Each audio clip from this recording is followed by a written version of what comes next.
Hey guys, today we are going to show you in our video how to create custom forms in your very own account. Now, when you create a form, it'll automatically create a list and vice versa. This is because anybody that enters their details and submits this form will be automatically filtered into that specific list. So what we usually do is we create a list first and then create a form so it's linked together. Now, just remember that context can be included in multiple lists, but again, the system works all this out, so there's no need to worry about that. Now, to create a list, you go to Contacts. Then on the top toolbar, you'll see Lists. And here on the right hand side, then you'll go to Create List. Now, first thing it'll ask you is the list name. So when you scroll on this list name will be on the public forms on your website or anywhere you embed it. So we'd always say to give it a generic title that would make sense to yourself and for visitors that are coming and going to fill in the form of that list. So for this one, we're going to say that it's download PDF. So in the list description, you can give a bit more information for your own contacts and your own users on your platform, as they'll be able to view this and maybe diversify, between different PDFs and things like that. So we'll just call this download PDF for new contacts. So perfect. So now we just hit create, and that has created our list in the platform that you can see here. Now, what we do is we scroll over to the right hand side to Form Builder and click on this, and this is where we're going to create and edit the form fields in the Form Builder that you can embed on your website or use on landing pages and things like that. So what we can do here is, as an example, is this has the default first name and last name. So what we'll do on this to make it a bit more concise, because conversion rates, you want to, I suppose, have forms as quick as possible for the end user, is we're actually going to delete those two fields and we're going to replace with full name. So then it's only one field for this. So what we do is we click the arrow down and we hit the delete field, and again we hit the arrow down and we click the delete field. So now the first and last name are taken off the form, and what we do is we have different fields here that we can work from. So we've default fields, fields by list, and create new field. We'll come to the bottom two in a moment, but we'll just stick with the default field for the moment. So in the default field, you will see that we have default fields in the platform that you can easily pick from that will roll over to your form and then populate your contact profile page with all their activity and details included in that. So we'll scroll up to full name, and to embed it in the form, you just basically click on it and you'll see it just jumps down to the bottom. Now, if we want the full name to be up at the top, we can drag and drop that field up there, and again we can drag and drop fields throughout. So for this piece, we can have a placeholder. So we could have placeholder full name on that, so when it comes up in the form, people will know that they're supposed to enter their full name. Now we can have it required in the form, so if somebody tries to submit the form without filling out this full name and we have it on required fields, it'll basically come up with an error saying that they have to fill in that field.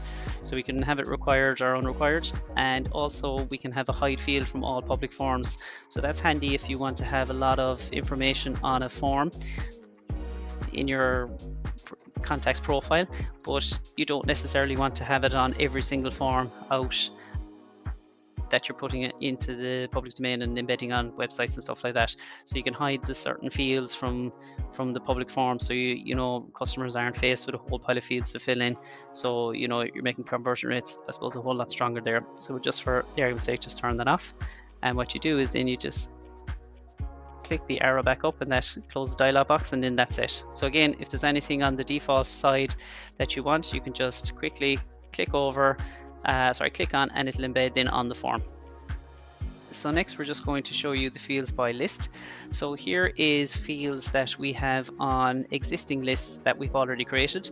So if you have a field on a list that you created or customized, created a new field, it'll be here on these existing lists, and again you can just click on these and it'll just pull over to your your form that you're trying to create. So for example, on this list here we created a field for Google Ads. So you could just click on this and it'll then embed on your new form for them to fill out. So again, it just gives you that information. It's just a quick and easy way to have that flexibility to be able to add to lists. Now next is your submit button. Again, very easy to edit, so you could just change this to maybe to sign up. See there, we can just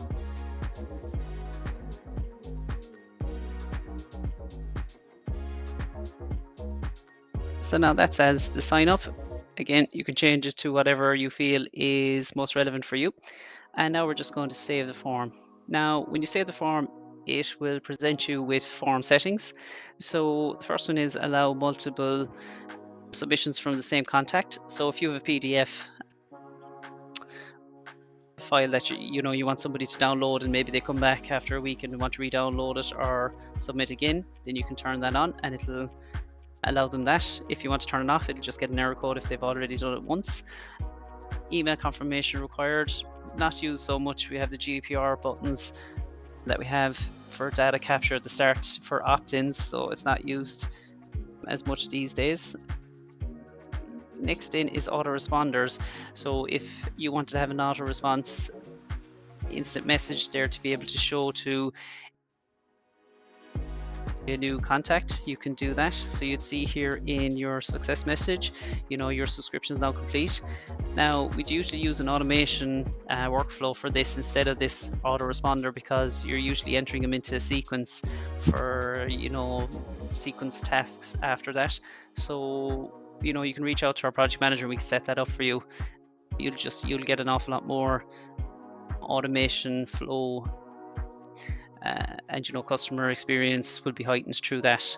Now a handy other piece is notifying of new contacts added to your admin. So if you had sales reps on your account, you can just turn this on, so when a new contact is added from a form, they can get an automated email.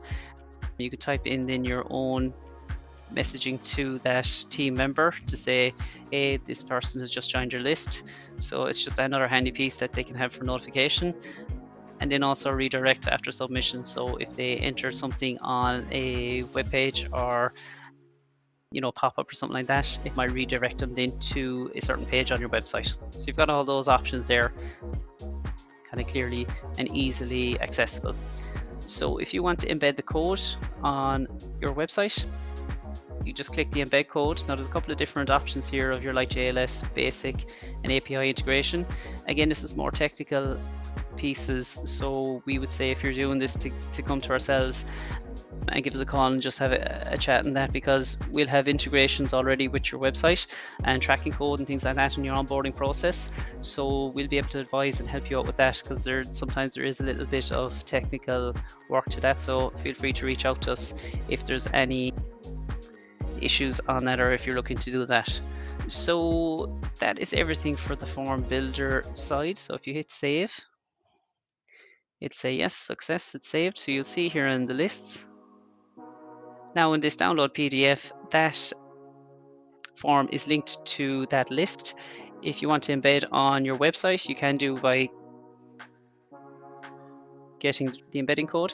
So again, on the right hand side here, you can access this quite easily here. So if you list embed code, you can get your code, apply it on your site. Then those leads who enter their details in that form on your site will automatically flow into your account. Or if you wanted to use that list form on landing pages or pop-ups within your own platform account, you can easily pick those fields that we've just created and enter those on your landing pages or your pop-ups, and again they'll feed into this specific list. And then for this list you can have automated workflows linked to that, which again we can build out with you from start to finish, so you're really maximizing, I suppose, the interaction with your contacts that enter onto the list. Now there is a few different actions here that you can action, so you can rename your list piece. Again, be careful when you're renaming the list, because wherever that is published or embedded publicly, like on your website, then that will change. So, contacts and visitors will be able to see that. You could do mass import of lists, exports, and also merge lists. Now, you can delete lists, but just be careful when you delete a list, you could be deleting vital information of that contact. So if you're looking to do something like that, give us a call firstly, because we might be able to clean it up rather than delete. You can change form settings and things like that, and create tasks and new tasks, that if it was a new source of leads coming into your account, that you could create a new task for a team member maybe to look after that, or be proactive and looking at it daily or things like that, so you can link it into your project management board. That's everything so for our forms. Again, if you're looking to embed anything or you have any issues or questions with the code, please feel free to reach out to us, because there is a little bit of nuances on that side that we can help you with, and then you can have your contacts flowing straight over from your existing website into your marketing automation account, and have it all automated, then kicking into your workflows, which really, as I said earlier on, maximize your customer experience for your new leads. So that's the video for today. If you've any other questions or need help with anything else, please submit a help desk ticket and we'd be delighted to help out. Thanks very much for viewing today, and we'll see you in the next training video.